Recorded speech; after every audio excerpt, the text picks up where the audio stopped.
ان آیات مبارکہ میں اللہ تبارک و تعالی نے مشرکین کے شبہات کا ذکر فرمایا ہے.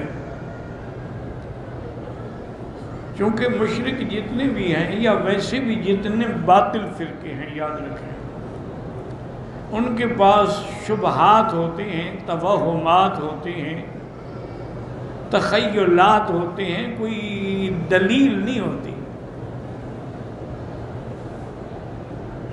تو یہاں بھی اللہ نے فرمایا کہ وَقَالَ الَّذِينَ أَشْرَكُوا، کہتے ہیں جنہوں نے شرک کیا اللہ کے ساتھ کہ لَوْ شَاءَ اللَّهُ مَا عَبَدْنَا مِن دُونِهِ، اگر اللہ چاہتے تو ہم اس کے سوا کسی کی عبادت نہ کرتے. تو اللہ نے ہمیں منع کیوں نہیں کیا؟ اللہ نے ہمیں روکا کیوں نہیں؟ نحن ولا آباؤنا، اسی طرح ہمیں اور ہمارے باپ دادا بھی، اور نہ ہم اپنی طرف سے کوئی چیز حرام کہتے. تو اللہ تعالیٰ نے جب ہمیں مسلمان بنایا ہی نہیں تو پھر ہم پر الزام لگانے کا کیا مطلب؟ تو دراصل یہ بات جو ہے اللہ فرماتے ہیں كَذَلِكَ فَعَلَ الَّذِينَ مِن قَبْلِهِمْ، ان سے پہلے جو گزرے ہیں وہ بھی ایسی باتیں کرتے. اور ایک آیت میں اللہ نے جواب دے دیا فَهَلْ عَلَى الرُّسُلِ إِلَّا الْبَلَاغُ الْمُبِينُ، کہ رسولوں پر تو صرف بات پہنچانی ہے، کسی کو پکڑ کے مسلمان کرنا تو نہیں ہے. یہ کیسا اعتراض کر رہے ہیں؟ ہاں اگر اللہ کی مشیت میں یہ ہوتا تو دنیا میں کوئی بھی کافر نہ ہوتا، لیکن اللہ تبارک و تعالیٰ کا یہ نظام ہے، سنت اللہ ہے کہ اسلام کی عظمت تب بحال ہوگی جب مقابلے پہ کفر بھی ہوگا، حق کی عظمت تب بحال ہوگی جب مقابلے پہ باطل ہوگا، صدق کی علامت تب ہوگی جب مقابلے پہ کذب ہوگا. اگر کوئی مقابلہ ہی نہ ہو، کچھ بھی نہ ہو، تو پھر امتحان تو نہ ہوا نا. یہ دنیا دارالامتحان ہے. اللہ تبارک و تعالیٰ نے انسان کو یاد رکھے نہ تو مجبور محض بنایا ہے اور نہ مختار بنایا. اسی سے وہ فرقے گمراہ ہوئے ہیں، جبریہ بھی اور قدریہ بھی. ایک کا عقیدہ یہ ہے کہ ہم مجبور محض ہیں، اور دوسرے کا فیصلہ یہ ہے کہ نہیں، یہ قضاء و قدر کا مسئلہ ہے. تو ہمیشہ یاد رکھیں کہ اس قسم کی باتیں کہنا جو ہے وہ خلاف عقل بھی ہے اور خلاف نقل بھی ہے. اللہ تعالیٰ چاہتے تو شیطان کو ہی پیدا نہ کرتے، نہ شیطان ہوتا نہ ہمیں گمراہ کرتا. تو اللہ تبارک و تعالیٰ اگر چاہتے تو کفر بھی ہوتا نہ تو پھر نتیجہ کیا ہوتا، امتحان کیسے ہوتا؟ اس لیے اللہ تبارک و تعالیٰ نے دونوں جانبین پیدا کی ہیں، اور دونوں کو نہ تو مجبور محض، اچھی طرح سمجھیں، اور نہ مختار کل. یعنی انسان مختار بھی نہیں ہے کہ جو چاہے کر دے، اور نہ مجبور محض ہے کہ اگر وہ چوری کر رہا ہے تو اللہ نے مجبور کیا ہے اس کو کہ چوری کرو، بلکہ وہ جبر اور اختیار کے درمیان میں ہے. اس کی بزرگ مثال دیتے ہیں کہ جیسے ایک آدمی کھڑا ہو نا، اس کو کہو بھی ایک پاؤں اٹھاؤ تو ایک پاؤں اٹھا لے گا، لیکن کہو اب دوسرا اٹھاؤ تو دوسرا نہیں اٹھا سکتا. اسی طرح انسان کہ نہ مجبور ہے نہ مختار ہے. اللہ نے پیغمبر بھی بھیجے، رسول بھیجے، معجزات دیے، آیات دیے، دلالات دیے، اور اللہ نے انسان کو عقل دیا، حواس خمس دیا، اور اللہ نے اس کو فیصلے کرنے کا اختیار دیا کہ فمن شاء منکم فلیؤمن فمن شاء منکم فلیکفر، جو چاہے ایمان لے آئے، جو چاہے کفر کرے. اب جو سزا جزا ملے گی ہمیں اسی اختیار پہ ملے گی کہ ہم نے ایمان کو اختیار کیا تو قیامت میں جنت ملے گی، ہم نے کفر اختیار کیا تو جہنم ملے گی ہمارے اختیار پہ. یہ نہیں ہے کہ اللہ ہمیں جبرن یہ کام کرواتے ہیں. تو اس لیے ان کا یہ کہنا جو تھا یہ بالکل جھوٹ تھا کہ جی ہمیں اللہ پاک نے منع کیوں نہیں کیا ہے. اللہ نے منع تو کیا، پیغمبر بھیجے، رسول بھیجے، قرآن بھیجا، آیات بھیجے، معجزات بھیجے. اس لیے فرماتے ہیں وَلَقَدْ بَعَثْنَا فِي كُلِّ أُمَّةٍ رَسُولًا، ہم نے ہر امت میں ایک پیغمبر بھیجا ہے، اور ان پیغمبروں نے کیا دعوت دی؟ أَنِ اعْبُدُوا اللَّهَ وَاجْتَنِبُوا الطَّاغُوتَ، اللہ کی عبادت کرو اور شیطان کے حملے سے بچو۔ تمام انبیاء کی یہی ایک ہی دعوت تھی، جیسے اللہ نے حضرت ہود علیہ السلام کو قوم عاد کے پائینا عاد نخاہم ہودا قال یا قوم اعبدوا اللہ، اللہ کی عبادت کرو۔ وَإِلَىٰ ثَمُودَ أَخَاهُمْ صَالِحًا قال یا قوم اعبدوا اللہ، حضرت صالح علیہ السلام نے بھی قوم سے یہی کہا کہ اللہ کی عبادت کرو۔ وَإِلَىٰ مَدْيَنَ أَخَاهُمْ شُعَيْبًا قَالَ يَا قَوْمِ اعْبُدُوا اللَّهَ۔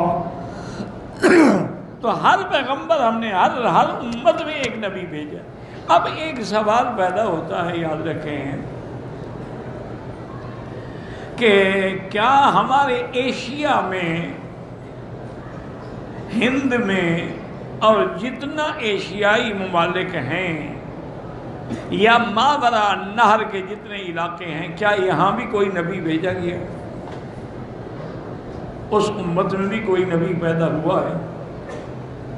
تو بعض علماء تو یہ جواب دیتے ہیں کہ نبی پیدا ہوا ہو لیکن ہم نہیں جانتے، ضروری تو نہیں کہ ہم سب کو جانیں۔ اب دیکھیں نا قرآن پاک میں اللہ نے 25 انبیاء کا ذکر کیا ہے، باقی تو اجمالی ہے نا، ہم تو نہیں جانتے۔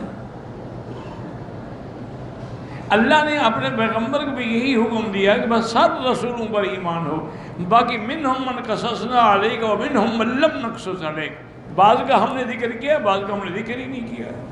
تو اس لیے بعض علماء تو یہ کہتے ہیں کہ بھئی ان علاقوں میں بھی ہو سکتا ہے کہ کوئی رسول پیدا ہوا ہو لیکن ہمارے علم میں نہ۔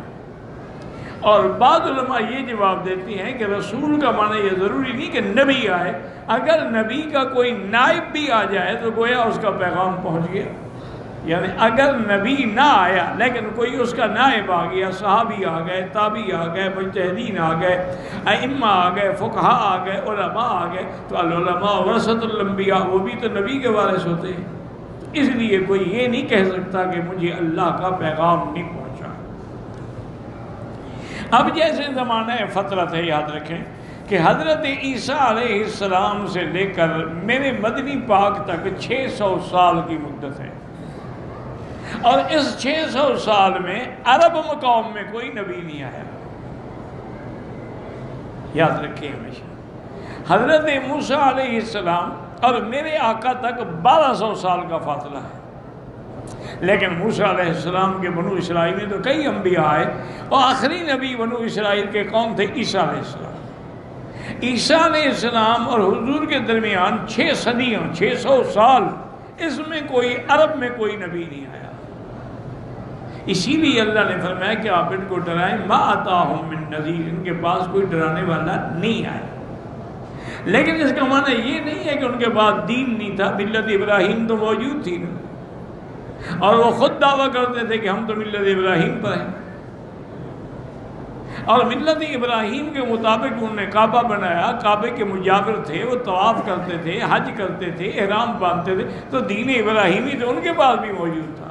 یعنی کوئی رسول اور نبی نہیں آیا۔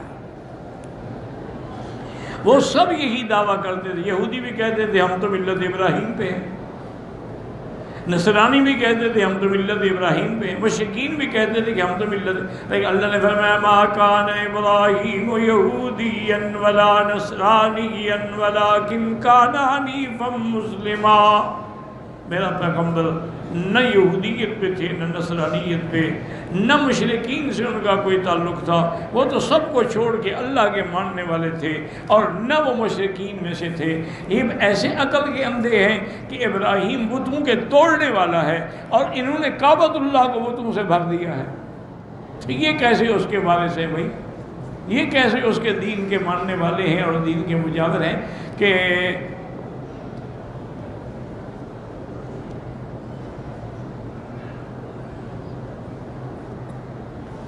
تو یہ لوگ جو تھے نا جی دعوت تو یہی کرتے تھے نا کہ ہم ملت ابراہیم پہ ہیں، لیکن کعبۃ اللہ کے اندر 360 بت رکھے ہوئے تھے، اور اسی طرح کعبے کے دروازے کے باہر بھی بت تھا، مقام ابراہیم پہ بھی بت تھا، صفا پر بھی بت رکھا ہوا تھا، مروہ پر بھی بت رکھا ہوا تھا، ہر جگہ انہوں نے بت رکھے ہوئے تھے، اور انہی کی نظر نیاز چڑھاتے تھے، اور انہی کے چرنوں میں آ کے جانور ذبح کرتے تھے، تقسیم کرتے تھے، یہ ساری باتیں ان کی تھیں۔ تو اس لیے ان کا یہ کہنا جو ہے کہ ہم ملت ابراہیمی پہ ہیں، یہ جھوٹ ہے، وہ جھوٹ بول رہے ہیں۔ اس لیے اللہ فرماتے ہیں کہ ہم نے تو ہر امت میں ایک پیغمبر بھیجا جس نے دعوت دی کہ اللہ کی عبادت کرو اور شیطان کے چکر سے بچو، غیر اللہ کی عبادت سے بچو، لیکن فَمِنْهُمْ مَنْ هَدَى اللَّهُ وَمِنْهُمْ مَنْ حَقَّتْ عَلَيْهِ الضَّلَالَةُ، ان میں سے بعض کو اللہ نے ہدایت دی اور بعض وہ تھے جن پہ گمراہی کا فیصلہ ہو گیا، کیونکہ ہدایت اللہ کے ہاتھ میں ہے، وہ کوئی ہدایت نہیں دے سکتا مگر اللہ تبارک و تعالی۔ اس لیے اب اللہ فرماتے ہیں کہ تمہیں سمجھ نہیں آتا تو سیروا فی الارض فانظروا کیف کان عاقبۃ المکذبین، زمین میں جاؤ، چلو پھرو، دیکھو، تم شام جاتے ہو، یمن جاتے ہو، ادھر ادھر سفر کرتے ہو، راستے میں ہجر ہے، راستے میں قوم سمود اور قوم عاد کے ٹھکانے ہیں، ان کو دیکھو، عبرت پکڑو کہ کیوں ہلاک ہوئے۔ فانظروا کیف کان عاقبۃ المکذبین، جھٹلانے والوں کا انجام کیا ہوا کہ اللہ نے ان کو دنیا میں بھی ہلاک کر دیا، نام و نشان ان کا مٹ گیا۔ قوم فرعون پہ نظر ڈالیں، قوم عاد پہ نظر ڈالیں، قوم سمود پہ نظر ڈالیں، قوم لوط پہ نظر ڈالیں، ان اقوام کو اللہ نے کیسے ہلاک کر دیا ہے۔ اگر تم بھی ایسا کرو گے تمہارے ساتھ بھی ہی ہوگا۔ اب آگے اللہ فرماتے ہیں میرے مدنی پاک کو، ان تحرص علی ہداہم فإن اللہ لا یہدی من یضل وما لهم من ناصرین۔ اللہ نے فرمایا میرے مدنی اگر آپ حریص ہیں کہ ان کو ہدایت مل جائے، لیکن اللہ اس کو ہدایت نہیں دیتے جو گمراہی کا راستہ اختیار کرتا ہے۔ ہدایت بھی اسی کو ملتی ہے جو ہدایت کا طالب ہوتا ہے، علاج بھی اسی بیمار کا ہوتا ہے جو علاج کرانا چاہتا ہو، علاج ہی نہ کرائے تو پھر فائدہ کیا ہوگا۔ وَمَا لَهُم مِّن نَاصِرِينَ، ان کا کوئی مددگار نہیں ہوگا قیامت میں جو ان کو اللہ کے عذاب سے بچا سکے اور چھڑا سکے۔ اللہ فرماتے ہیں کہ ان کافروں کا حال دیکھو، وَأَقْسَمُوا بِاللَّهِ جَهْدَ أَيْمَانِهِمْ، یہ بڑی پکی پکی قسمیں کھاتے تھے اور ایسی سخت قسمیں کھاتے تھے کہ لا يبعث اللہ من یموت، جو بندہ مر گیا اللہ اس کو دوبارہ نہیں اٹھائیں گے، یہ قسمیں کھاتے بھائی کون دوبارہ اٹھے گا، بھائی مر گئے، مٹی میں مل گئے، ان کی ہر چیز ختم ہوگی، اب کیسے دوبارہ وہ زندہ ہوں گے، کیسے پیدا ہوں گے؟ تو یہ قسمیں کھاتے تھے نعوذ باللہ، یعنی اپنے لوگوں کو اطمینان دلانے کے لیے۔ وَلَٰكِنَّ أَكْثَرَ النَّاسِ لَا يَعْلَمُونَ، اللہ نے فرمایا لیکن ان کے اکثر لوگ جو ہیں وہ نہیں جانتے، اور اپنی جہالت کی وجہ سے یہ میرے پیغمبروں کی مخالفت کرتے ہیں اور قیامت کا انکار کرتے ہیں، حالانکہ قیامت برحق ہے، حساب کتاب برحق ہے، سزا جزا برحق ہے۔ اس لیے اللہ نے قرآن میں کئی مقام پہ فرمایا ان الساعۃ آتیۃ لا ریب فیہا، قیامت آنے والی ہے جس میں کوئی شک نہیں، اور میرے آقا نے فرمایا بعثت انا والساعۃ کہاتین، میں اور قیامت ایسے یعنی جڑواں قریب ہیں، چونکہ حضور کے بعد کوئی نبی نہیں، آپ کے دین کے بعد کوئی دین نہیں، من دنیا کے ختم ہونے کا وقت آ گیا، قیامت آ گئی۔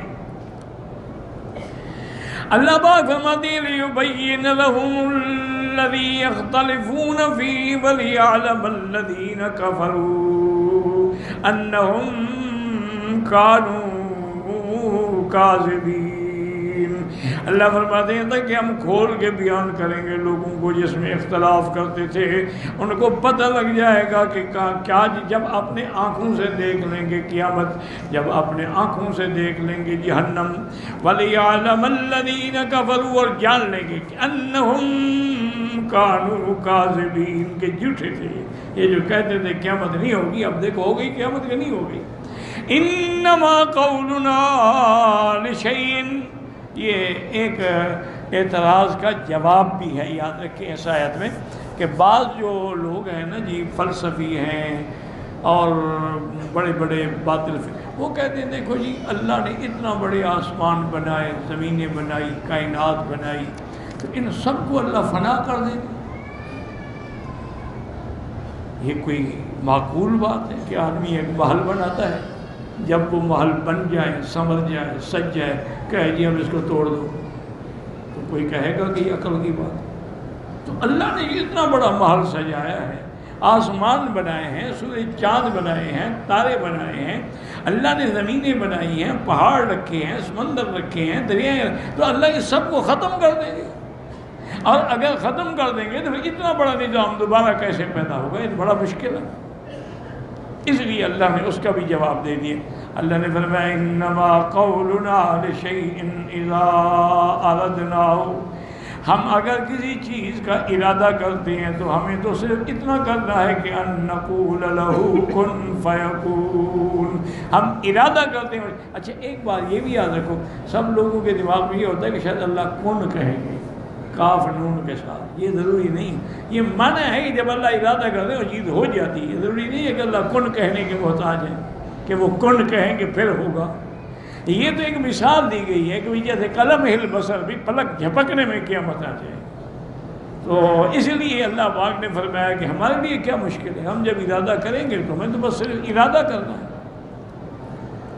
ارادہ کرنے سے وہ چیز جو ہے وہ ہو جائے گی۔ تو اللہ تعالیٰ کے اس لیے فرمایا دوسرے مقام بما خلقکم ولا بعثکم الا کنفس واحدۃ، تمہارا پیدا کرنا، تمہیں موت دینا، تمہیں دوبارہ اٹھانا ایسے ہے جیسے کسی ایک بندے کو موت دے کے ہم کھڑا کر دیں، ایسے پوری دنیا کو ہم کھڑا کر دیں گے۔ اللہ کے آگے اس میں کیا مشکل ہے؟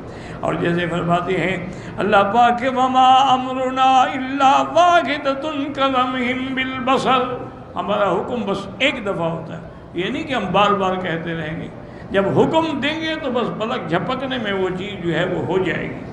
اسی لیے دوسری جگہ اللہ جیسے یہاں فرمایا ہے انما قولنا لشیء اذا اردناہ